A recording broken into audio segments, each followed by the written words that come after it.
Imagine that you're in a room with 2 million people to play a game of dice, using trillion-sided dice. You all roll the dice at once, and out of all the numbers you could possibly get from 1 to 1 trillion, you and the 2 million people land on the same exact number. Now this may sound like a theoretical situation with no chance in occurring, but in reality, it has already happened 7.5 billion times. The odds of you being born are 1 in 10, followed by 2,685,000 zeros. Now I am no mathematician, but I would say you have been favored in those odds. You're here because the universe in its entirety conspired to create your existence in this very moment. Therefore, you should seek to live a fulfilling life. There are a plethora of ways in which you can do so, which I'm about to present to you. But first, I must ask you, will you let this life go by like it is just any ordinary day, or will you make it a life worth living? We rarely realize how fortunate we are to be here. I say this because I tend to realize people being unhappy with their lives, thinking it is a burden to have to live through this moment. With all the stress, anxiety, and frustration present in our lives, it is easy to get caught up in all of our problems and forget what it truly means to be alive. I by no means am attempting to dictate how you should live your life, but rather, I'd like to share with you that which has led me to become a better, happier person, hoping it will do the same to you. I now present to you Guy's 3 laws to living the perfect life. Law number 1, be active and try out new things. Step out of your comfort zone and do what makes you happy. I find that one of the worst constraints you could place on yourself is following your routine. There's so much you can do in any given day that I find it preposterous that people would rather spend time doing what they already do. Why not try out a new sport or flavor a new food? Why not travel to someone you've never been to or speak to someone you've not formally met? All these acts seem so difficult at first because of the anxiety you feel towards them. You're experimenting with something new. It is normal to feel anxious. However, you should turn that anxiety into excitement. You are indeed experimenting with something new, and there's always this feeling of exhilaration you gain in doing so.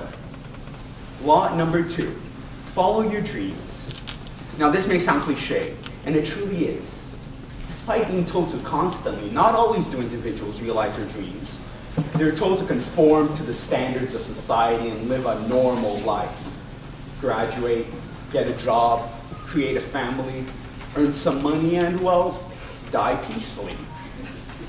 I assume that most of you would want more of that from life. So be diligent toward achieving your goals. Everything around you has been made by people just like yourselves. This piece of paper wasn't made by someone with superpowers.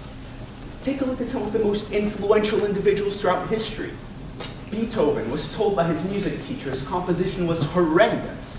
Bill Gates did not follow his family's legacy of becoming a lawyer, and Walt Disney had his first original character taken away from him. All it takes is to have a vision for the change you want to see in the world.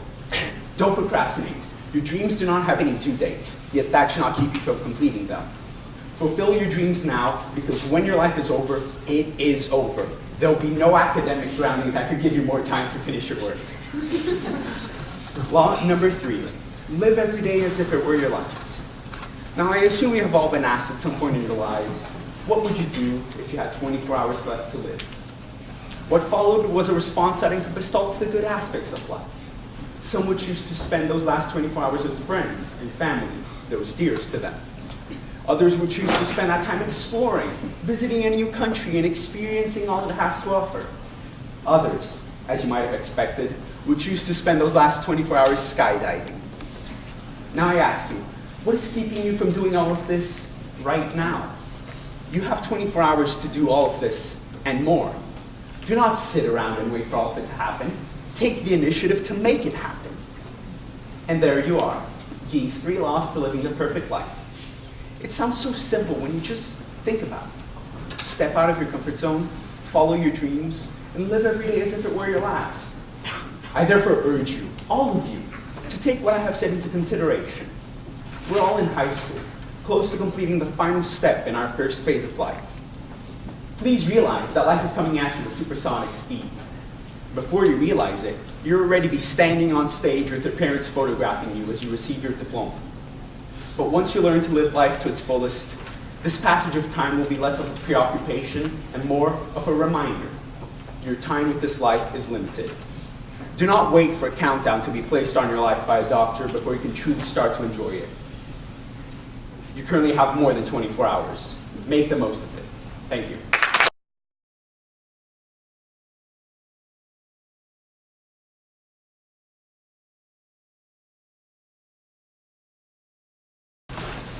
Good morning, Ridley College, or should I say, members of the Rhinoceros Party. It is time for our evident return, a 1,000-year plan titled 2015 to 3015 on why you, my fellow rhinos, should join and vote for the Rhinoceros Party of Canada. I know we are all sick and tired of being the stupid underdogs. However, I am here to change that with your support. I, Ted, not too sharp, am here to bring us back and elect the rhinos to a majority government. Our world is going into complete political turmoil. I mean, if candidates such as Donald Trump with no political experience whatsoever and a proven fraud named Hillary Clinton can run for the presidency of the United States of America, then why can't I take power of the Canadian cold and maybe win us all the Cold Wars? You see, my soul-to-soul best friend, Penny Horde, she's a wonderful lady, look her up. Anyways, she is a safe-sex activist who distributed condoms in Toronto while running under the slogan, "Politicians, screw you. Protect yourself." This means the only way to solve these political disasters is by implementing wit and satire into the parliament through proper party platforms and lunatic-based policies, which I will expand on today. Now, first off, I would like to address the fact on how idiotic our world is by making huge party platforms. Literally, Donald Trump stated in his party platform speech that he's building walls on borders. Well, that's not the case with me. Why funnel out billions of your dollars in order to attract people and in turn waste money on ideas? I mean, your brain is free, so thoughts should be as well, right? Therefore, as your leader of the Rhinoceros Party, I believe we need to use our free mind. Let's think simplistic and come together. The 2x2 party the party platform that I'm bringing you today is the 2x2 platform I am standing on at this moment. Save your money and vote for me. Ladies and gentlemen, Aleppo, North Korea, and Israel are all out of our reach. We need to think nationally and not follow the paths of this teenager Justin Trudeau or my great-great-grandfather Stephen Harper, both of whom exploit troops in hazardous locations and donate billions of our hard-earned tax dollars to villages in Angola. Thinking on the global context will cause you to forget about your people, the ones that brought you into the parliament in the first place. Therefore, let's start with some domestic policies. Allow me, Ted Sharp, not really, to ease your brain from the ridiculous rules and regulations of 2019 and ensure that we all have the freedom to do what we want. Things such as repealing the law of gravity, instituting English, French, and illiteracy as Canada's 3 official languages, or even as simply as tearing down the Rocky Mountains so that Albertans can see the Pacific sunsets. Just little things like these will make our country a better place.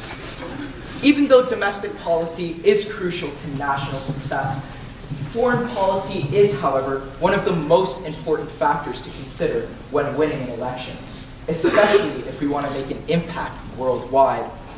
So therefore, if elected, I will also ensure you that the Queen will be privatized to save on taxes and profit from subsidies and move that beautiful lady to be seated in the heart of Buckingham, Quebec, where I guarantee you all that she will fit right in. Speaking of Quebec, we also believe in annexing Cuba and combining it with the province of Quebec to create one large economic powerhouse titled the Province of North and South Quebec. I assure you that South Quebec will become a large economic hotspot for domestic travel and those beloved weekend getaways to the beach. And while this all sounds like a dream world, and I guarantee that half of you in this room are already contacting your travel advisor for deals on flights to South Quebec, unfortunately, the rhinoceros species are in critical condition. And in hand, so is my party. Therefore, I need my satirical individuals like you and you and you to come out and show your support for my party. Are you a convicted felon? Not to worry, we also believe in ending crime by abolishing all laws so that you will have the right to go out and vote for us. You can even go as far as running for office. Making a change from the outside will never go as far as organizing and making progress from the inside. You see, Bernie Sanders was a man who loved his country. Growing up very poor, he became extremely politically active after he attended the University of Chicago. And after protesting for years and being arrested for years, he finally turned to the office and became the mayor of Burlington, Vermont. The indescribable change that he created would have never been done if he never came out and explained his ideologies in front of other politicians, just like us, boys and girls and fellow rhinos. Use Bernie as an example. Start now. Start today. Connect, communicate, and have a passion for your beliefs. Because as Mahatma Gandhi once exclaimed, you must be the change you wish to see in the world. Thank you very much.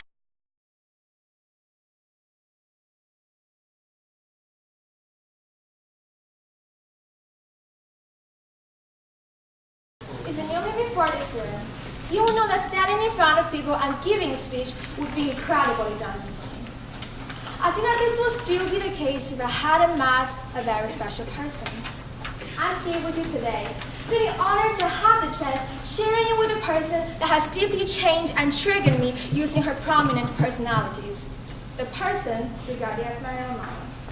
Respected judges, really faculties and students, I'm Olivia, and I'll be introducing how Ms. Beckon's experiences and qualities guided me in life. Being a teacher of 21 years, she demonstrated her attention and patience to students and impacted me with a motivational, insightful, and infinitely knowledgeable spirit. Keeping this in mind, I've had constant time thinking about how I could become just like her or assume any of her qualities. Through this speech, I will impart some of the lessons from Ms. Beckon that I hope will inspire you as well. We all need people to motivate us when we are sometimes confused. Ms. Beckon was the person who put others before herself while being dedicated and intensely motivational to people. When I walked into school on the very first day, classroom number 15 in the history wing seemed lonely and somewhat claustrophobic. Everything was new, and I was feeling like an inexperienced cub standing at the entrance of a mysterious world, all while not being courageous enough to make the first step. Then just as this confusion was at its peak, Ms. Beckon came to me as a guide and illuminated the corner where I was standing. One thing that left a profound impression in my mind happened when some interviewers came for discussion with the students, and without hesitation, Ms. Beckon chose me to represent the class. When I was communicating fluently and confidently with strangers, I perceived the trust she displayed. I saw her eyes were full of delight and pride, the eyes that were continually encouraging me. That was the time when I completely and explicitly realized it was Ms. Beckon who pushed me forward, who used every opportunity to make me active, and who motivated me so I could be who I am now. With her motivation serving as guidance, the fearful cub gradually changed and grew up to an outgoing individual that now has unlimited potential that made me want to promote others' true selves as well. Even though I've changed and became braver, I still make mistakes and was unable to withstand all failures like everyone in the world. But regardless of what happens, there's always someone in our lives that can raise us up. Personally, it was Ms. Beckon who made me believe myself again. I was talked with her when I was depressed from an unsatisfying grade. Instead of consoling me to help me feel better, she pointed out a perspective that I never thought of. You are not wrong and making mistakes, but then not being happy about what you did. I started thinking about its meaning and tried to build self-connections. Indeed, I was asking tons of questions to make sure all points were understood, looking at the textbook again and again to cover everything, continuing to recite for better memorization. These are all positive achievements that I should be proud of. I suddenly knew that self-accusation makes nobody successful, and I shouldn't only focus on failure. Miss Bakken delivered her insight to me, and I learned it by heart. I started switching my attention to positive things, and my failure became the motivation of my life. Think about the people around us who have infinite knowledge for us to obtain. It can be wisdom or experiences that are new to us. Miss Bakken was like a treasure that brought me new concepts within discussions which were really beneficial in life. Think about the phrase of future thinking and ask yourself the real meaning of it. When I told Miss Bakken that I'd done future thinking after I decided my dream college, she replied that I was far from the essence. It's a completely new point to me, which is that future thinking is forethought and preparation for changes that when you think, you can't just expect. If time sketches a line, where we stand now must have a lot of differences than years later. We will come from things that we've anticipated or we've never imagined. I understood that future is changeable, and if we also can be changeable to match it, we will be able to flourish better since we are well prepared. From Miss Bakken's inspiration, I started to expect and discover unstableness at the same time. Receiving new cognitions from people around us who are infinitely knowledgeable was the most pleasant thing ever, and my role model, Miss Bakken, enlightens me of all time. Flashbacks keep reappearing before my eyes when I'm talking to you right now. Her instructions, suggestions, agreeable smiles at herself that have given me strength and a new oneself have stayed firmly in the back of my head. Let's think about role model again. Who's not a celebrity that could bring you concept or wealth? Who's not a successful businessman that can bring you ideas and traits? Who's just a person that can guide you in life? I will never forget how Miss Bakken gave me a hand away from shyness and fears to an open mind, how she demonstrated her motivational, insightful, and infinitely knowledgeable personalities to provide me more expectations. I hope that all of you can learn this as a lesson to life and values, can memorize and use these qualities to be better versions of yourselves. Thank you for listening.